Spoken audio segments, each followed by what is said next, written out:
Hi, it's Laura from Happy Sugar Habits, and today I've got a short video for you on some 7 fantastic healthy tips to help keep you sugar savvy over Christmas.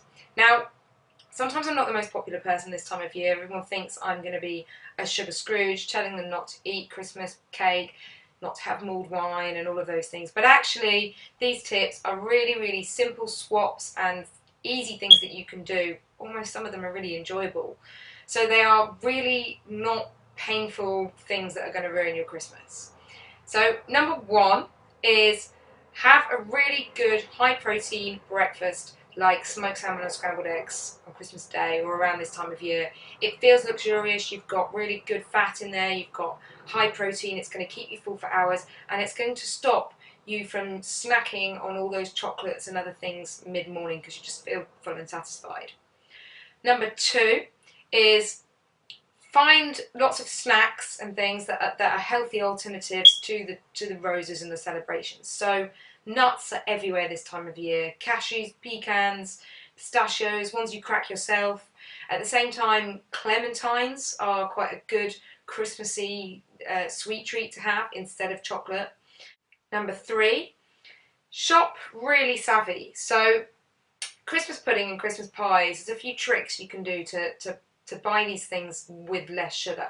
The average mince pie has about 20 grams of sugar in it. So if you're looking at the back of the packet and it's up there 28, 30 grams, then actually that's a bit too much.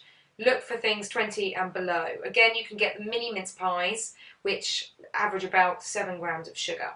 Christmas puddings, we're talking per portion an average of about 45 grams of sugar. Now that is a lot of sugar. Granted, a lot of it is from the dried fruit, but what you can do is just make sure that sugar isn't listed as the first ingredients on your packet, and at least that means that most of the sugar in your pudding is actually from the fruit rather than it being from pure refined added sugar. Same time, look for things at the lower end of the scale, so anything 45 grams or below down to, I found ones that were as low as 28 grams of sugar are much better than those that are kind of reaching up to the 55, 56 grams of sugar, which I did find. Tip number 4 is about marzipan. Now Christmas time, there's loads of marzipan around, and I know this because I used to love marzipan. You know, those big slabs that you get? I used to break off the marzipan and just eat it. I loved marzipan. Now, great thing to have in a marzipan are, hello new marzipan, flaked almonds. If you really want to push the boat out, you can even get toasted flaked almonds, and they just taste like marzipan. So try that as an alternative. Tip number 5 is try some cheese. Now cheese is great. It's a great festive thing to have instead of desserts. You can have it as snacks, and then you get all these fancy cheese platters. Go easy on the chutney, go easy on the refined white type crackers, and embrace all the different lovely types of cheese out there. 6 is chestnuts. Now chestnuts are really naturally sweet, and I found these whole chestnuts that have already been cooked and peeled, ready to go into anything, or you can just eat them straight out the packet. They're really nice. And I also found a can of chestnut puree, and it even says on the back here, mix this with dark chocolate and double cream for like a chocolate cake topping. And forget the chocolate cake, you could just have that. It sounds delicious. So chestnuts, relish the natural sweetness of these wonderful things. Finally, my last tip, embrace the spices. Cinnamon, nutmeg, cloves, these are all things that really make the smell of Christmas come out, and you can use them in your cooking and on your breakfast to get that Christmassy feel without all the added sugar.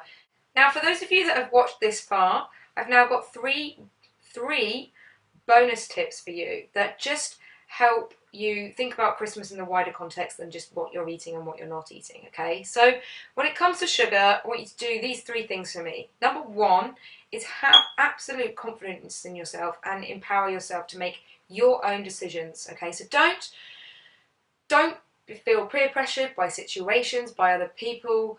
Really build up your confidence of eating what you want when you want it. If you want to have your mince pie or your Christmas pudding, at that point, fine. If there's another day where you don't really fancy it, then do what you want, and don't worry about what anyone says. build that confidence in yourself. At the same time, don't judge other people by what they're doing, and that will come back on you. So even now, I go to Christmas dinners and things, and sometimes people look at me and go, oh, you're going to say this has got that much sugar.